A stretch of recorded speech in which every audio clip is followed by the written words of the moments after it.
Rahul, very well. Nice to see you again. How are things with you in the sort of COVID situation? How is it looking? Well, I guess we are all trying to find some certainty in uncertain times. It's a new experience for everyone. It's a bittersweet experience, let's put it like that. Some of us who can afford it are not too unhappy to be home. But when you see what is happening around you, both with businesses and with the masses, it is certainly more bitter than sweet. So every day brings a new learning on how to cope with this, whether in terms of business, in terms of one's own emotions, in medical terms. It's quite surreal. I mean, I don't think anyone imagined that the world would be locked down in this way. I don't even think during the World War, the world was locked down. I think even then things were open. So it's a unique and devastating sort of phenomenon. But I will say this, that I have friends and family starting from Japan because of our association with Kawasaki, people I know in Singapore, people I know in so many places in Europe, and people in the US, of course, close friends and family in New York, in Michigan, in DC. And when you say the world has never been locked down like this, India has been locked down, what I have referred to as a draconian lockdown. This kind of lockdown I'm not hearing about from anywhere else. All my friends and family living across the world have always been free to step out, to take a walk, to go and buy something they require, to go and visit someone and say hello. So in terms of the social and emotional aspects of this lockdown, they seem to have been in a much better place. And it came suddenly also. So you came in suddenly. And the shocking thing to me, frankly, the point you made about the bittersweet. Look, well-off people can deal with this type of a situation. They live at home. They have a ecosystem which is comfortable. But what it's been for the poor people, for migrants, it's completely devastating. They've lost confidence actually. काफी लोगों ने मुझे बोला कि बिल्कुल भरोसा खो गए हैं, भरोसा ही नहीं बचा. And that I think is a very sad thing and a dangerous thing for the country. And I think right from the beginning, I mean, this is my view, whether it was in terms of how this problem was to be perceived. I don't understand why, despite being an Asian country, we sought not to look at what was happening east, but we looked at, at Italy and France and Spain and the UK and subsequently the US, which are really not the right benchmarks in any sense, whether it's by inherent immunity, temperature, demography, predisposition to thrombosis, etc., everything that the scientists and doctors have spoken of. We should never have been looking there, even in terms of how to approach this from a medical point of view, starting with the bogey of medical infrastructure. We are all aware that there can be no medical infrastructure that can be adequate to combat something like this.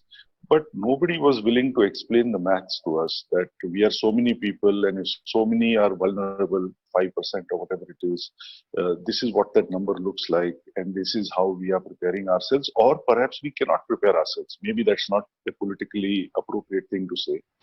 But as Narayan Murthy always says, when in doubt, disclose. I think we have fallen very short of disclosing facts, logic, and the truth. And this has then got amplified and instilled such an enormous fear in people that people seem to think that the contagion is equal to a contagious cancer or something. And now to change the mind of people and bring them back on board and make them comfortable with the thought of quote unquote living with the virus, which seems to be the new narrative coming from government now. It's going to take a long time. What do you feel? I mean, this is how I have seen it. I was speaking to some experts and some specialists, and right in the early days of the lockdown, one of them told me, and which stuck in my mind, which he said that look, realize that the moment you apply a full lockdown, you're changing the nature of the disease. You're Right. moving from a non-fatal disease to a fatal disease in the minds of people. And once Right. you've done that, then to reverse that, that is going to take significant amount of time, and it's going to take a lot of effort. And, Right. and he also said that, look, don't view the lockdown as a on-off switch. It's not going to be an on-off switch, because once you have moved into a lockdown, switching it off again, it's not going to be easy. It's going to be extremely complicated. I liked your point about we looked west and not east. Why do you think we looked west? I guess, as some people say, it's the first time that something like this, as opposed to TB or pneumonia or diarrhea, something as simple as diarrhea that apparently kills 100,000 largely children in India. Here is something that struck in the heart of the developed world. And when the rich and famous get affected, it always makes a bigger headline. As someone said in the very early days of this problem, that 8,000 kids die of starvation in Africa every day. Who cares, beyond the point, in civil society. We are not even aware of this fact. So I think primarily the sensation was because affluent people in developed countries were vulnerable. And perhaps some people inferred कि अगर इनको ऐसा हो सकता है तो फिर हम तो कहाँ के नहीं रहे, this kind of feeling. And that is why I have often said to people that, to my mind as a layman, I saw from the beginning that there were four choices before us. At one extreme, on the left, if I may say so, is the choice of a hard lockdown, as you said, which implies a almost airtight, impervious lockdown. And to the best of my knowledge, this has not happened anywhere in the world. Because to physically constrain yourself to your home and see absolutely no one. On the other extreme, I would say is, business as usual. Just ignore it, carry on, jo hoga hoga type of thing. Nobody says this either.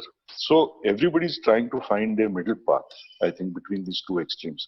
I think, unfortunately, India not only looked west, it went to the Wild West, I think, in the sense we stayed more towards the impervious side. We tried to implement a hard lockdown, but which was still porous. So I think we have ended up with the worst of both worlds. On the one hand, a porous virus makes sure that the porous lockdown makes sure that the virus will still exist. And as you said, it is still waiting to hit you when you unlock. So you have not solved that problem. But you have definitely decimated the economy. You flattened the wrong curve.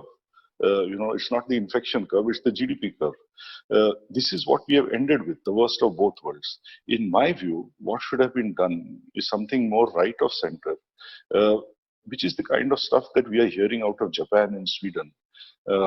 And people, when they hear about this in terms of being articulated as herd immunity, tend to think that herd immunity means, let the vulnerable die.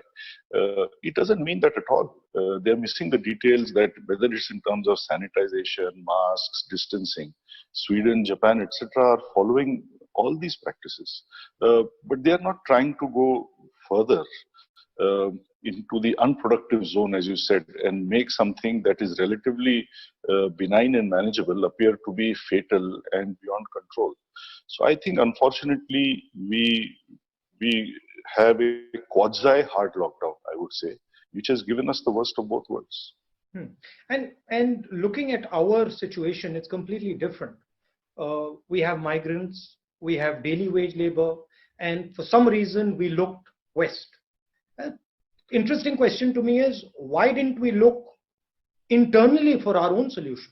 Instead of looking to the west or even to the east, why didn't we say, okay, we're actually a confident country, let's look at ourselves and let's come out with an Indian solution, which is sort of what you do with your motorcycles. So why was that not the natural impulse?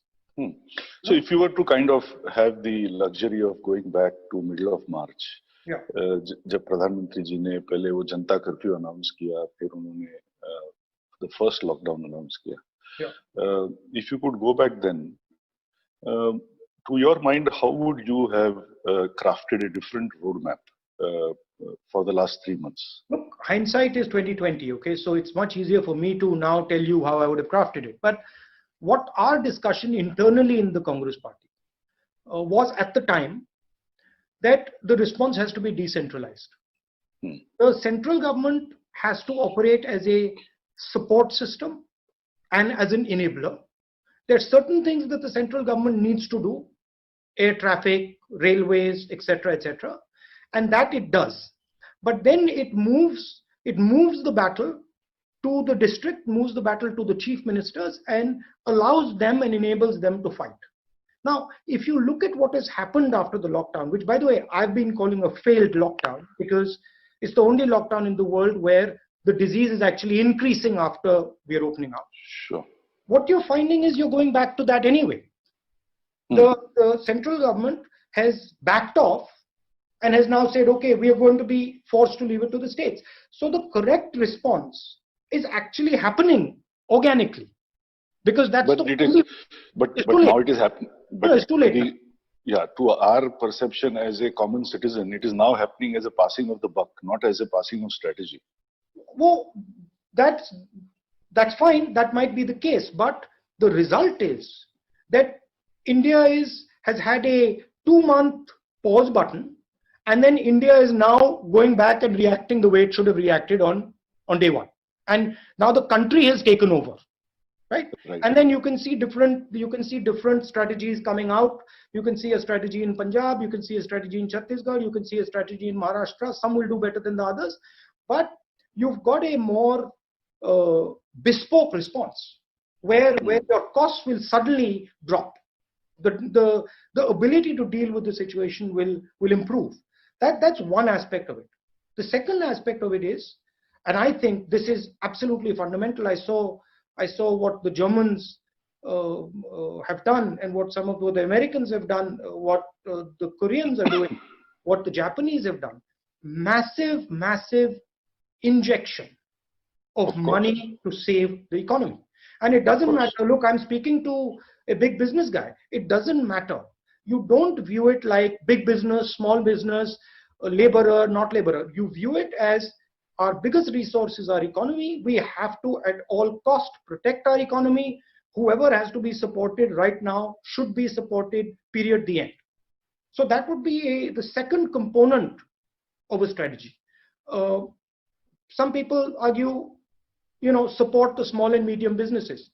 Absolutely, 100%. But there's a link between small and medium businesses and Mr. Bajaj. Small and medium businesses cannot operate without the big businesses. So you have to see it as a holistic structure. See, the central thing, in my view, and this is something that in my little experience I've learned, is in India, if you want to do something, be compassionate. Be compassionate, listen. And the country will automatically tell you what it is desiring. So there are people right now screaming in pain, and the most obvious are the manual laborers, the daily wages, and maybe the farmers, and then the small and medium business. But big business is also screaming in pain because even they can't see a future. So huge component of it is building confidence. The leadership to build confidence to say, okay, listen, we are here. The country has had a terrible time. There's a virus that has hurt everybody. Now we are going to support everybody and carry everybody out, help carry everybody out together from this situation. So there's an empathy that has to be built into it, where the Indian citizen, whether he is big business, medium business, laborer, farmer, says, "हाँ भाई, हो जाएगा, निकल जाएंगे, नैया पार हो जाएगी." That feeling has to come. And that's my main issue, is that when you have a top-down situation, that empathy is not there. And then you basically break the will of people to fight. So that would be my long answer to you. I don't know what you think about that. No, I mean, I agree with most parts of what you're saying. To put some color onto that, I was speaking with the Pune Police Commissioner, Dr. Venkatesham, who's a very fine man. And I said to him, Dr. Saab, my dissonance is that for the 50 years I have lived in Pune, and I'm particularly sensitive to the fact that India is the capital of the world when it comes to fatalities from road accidents. Whatever be the causes, but that's the net result. But मैंने आज तक ऐसा कभी नहीं देखा कि जब लोग 30, 40, 50% लोग बिना हेलमेट के राइडिंग करते हैं तो फिर पुलिस वाले क्या करते हैं 99.9% ऑफ द टाइम कुछ नहीं करते हैं ऑन द अदर हैंड किसी ने अगर मास्क नहीं पहना या somebody steps out for a morning or evening walk, you are caning them, you are making them do exercises in the middle of the road to humiliate them. आपने उनके हाथ में बोर्ड लगा दिया कि मैं देशद्रोही हूँ, मैं गधा हूँ, etc. I mean, where is proportion in the way we are treating our own people? You talked of compassion. I'm giving you the example that I've seen with my own eyes over here.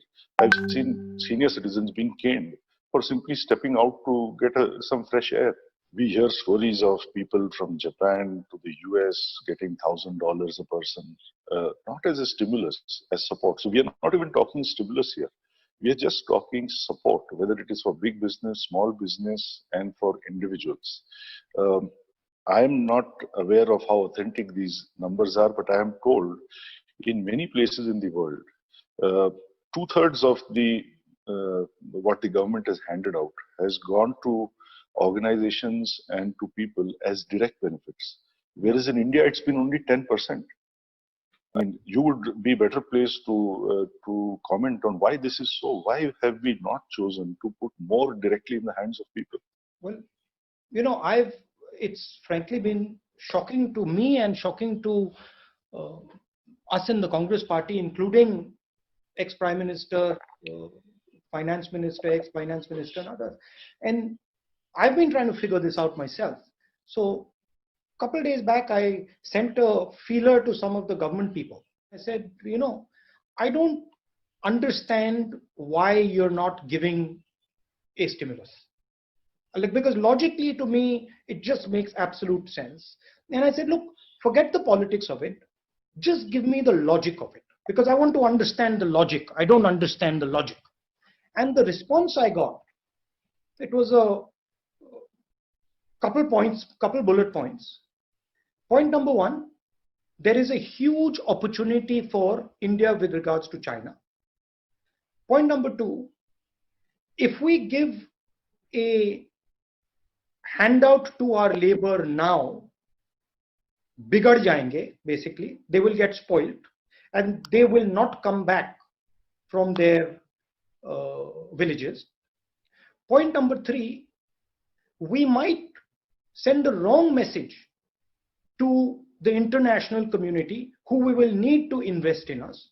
And point number four, later we might consider giving money to these laborers and small and medium businesses. Image is based on strength. Strength can never be based on image. But here, you're defending the image and you're destroying the strength. The strength, whoever is going to invest in India is going to invest not because of your image, they're going to invest because of what you are, what you have. And what you are and what you have is your economy. So the first logic has to be defend that economy. And if you defend that economy well, you will have an image and you will succeed in inviting whoever you want over here. But if you don't have an economy left, well, there's nothing. I strongly believe that a large country like India cannot save itself out of trouble. It has to sell itself out of trouble. We have to get demand going again. We have to provide something that lifts the mood of the people. We need some mood elevators out there. And I do not understand why there is no strong initiative, even if it is for a period of 6 months, 1 year, to strongly lift the mood of the people and provide a stimulus to demand. The economy slowed down before Corona. Of course. Unemployment was becoming a serious problem before Corona. And now Corona has sort of pushed it over the edge. How do you see India taking care of its unemployment problem? How do we think about it moving forward? Of course, you're a part of the puzzle. Small and medium industry is a much bigger part of the puzzle. How do you unleash this manufacturing, which I believe is absolutely critical. I mean, I'm not one of those people who thinks that India can be built without manufacturing. Right. So how do we start competing on the global stage? The other day, I was interviewing a potential senior candidate out of Brazil, because Bajaj is now looking at going to Brazil. And I asked him a question. I said, Honda is so dominant in Brazil.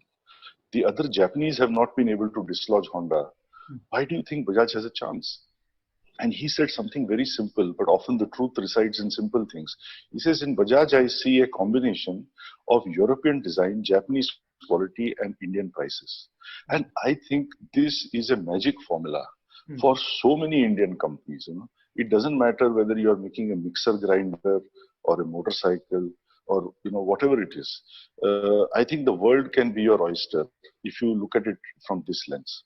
So I think demand generation starts with wanting to play at a global platform. Next, this automatically means that then you have to narrow down the things that you're doing. I mean, if you want to be Mahendra Singh Dhoni, you cannot play 6 sports at the same time. Everybody knows that. A great chef, a great sports person, a great doctor, a great musician, they all specialize. Companies must specialize. I think the simple meaning of strategy is specialization. But in what you said, I found one thing very interesting, which was you said Japanese technology, European styling, and Indian prices. Right? I got that right? Absolutely. What you're basically saying is India is a bridge. India is a bridge, connecting bridge between different cultures, between different systems. And I think that's something that India's historically been very good at.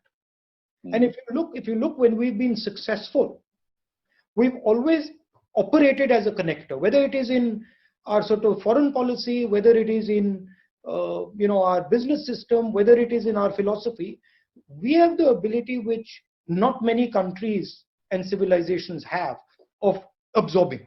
That's a powerful thing for us.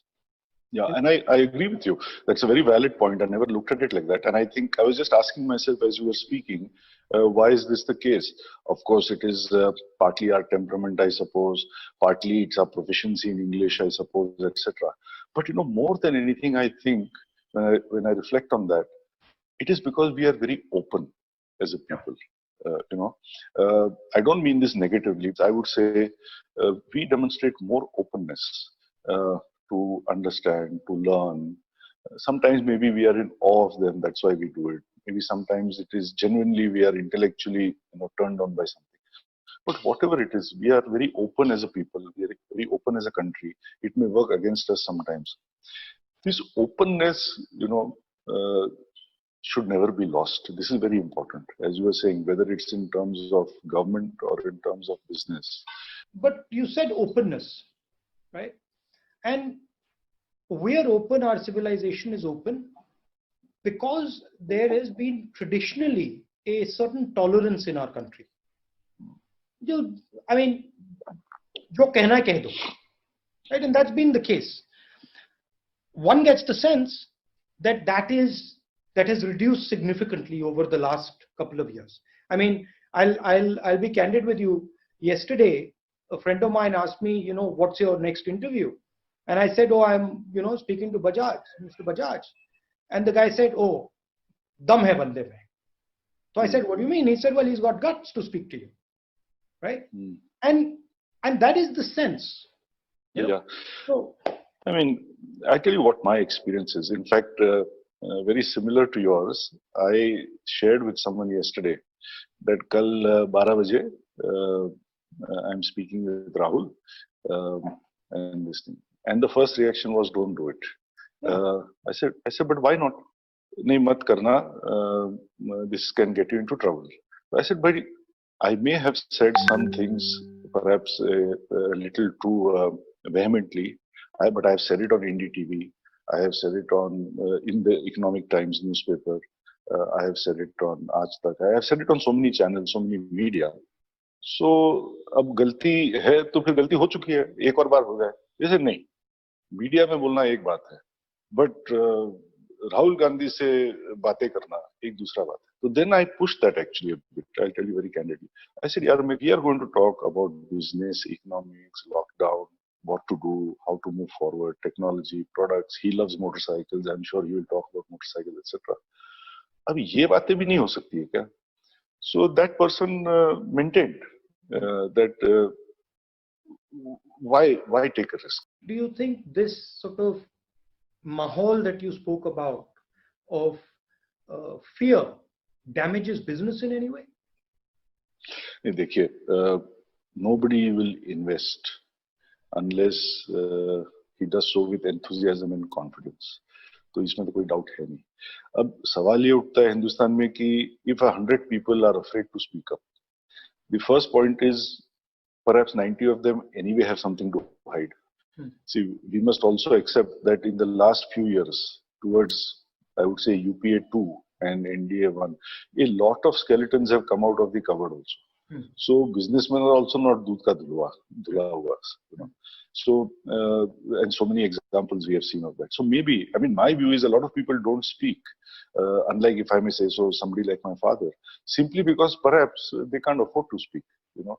So it may be fear, but the question is fear of what? Maybe they have a fear of hiding something.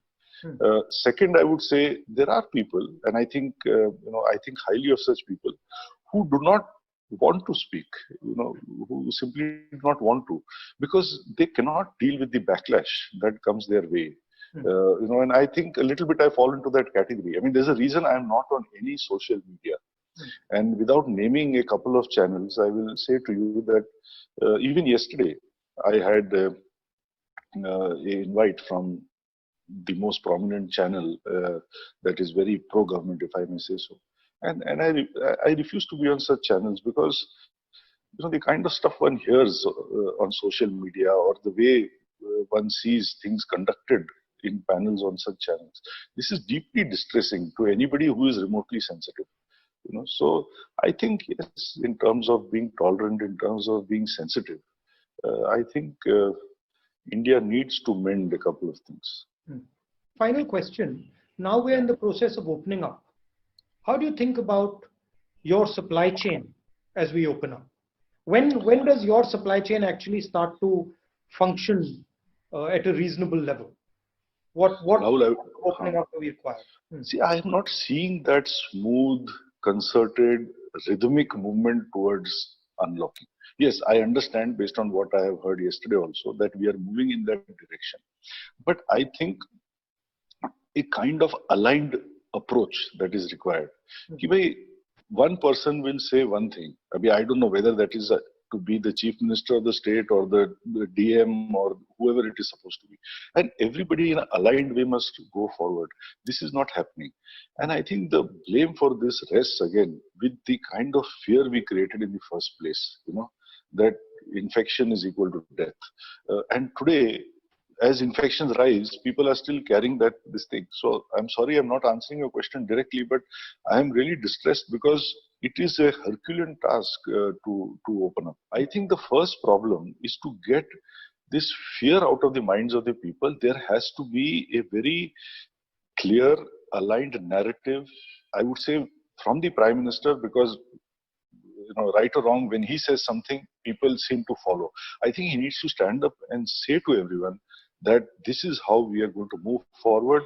It's all under control. Do not fear infections. Almost nobody is dying, you know, and we have to move forward now. Okay. Well, thank you. Thank you very much, Rajiv. Lovely. Thank you so much time. So much time you spent with me. Thank you very much. Really appreciate it.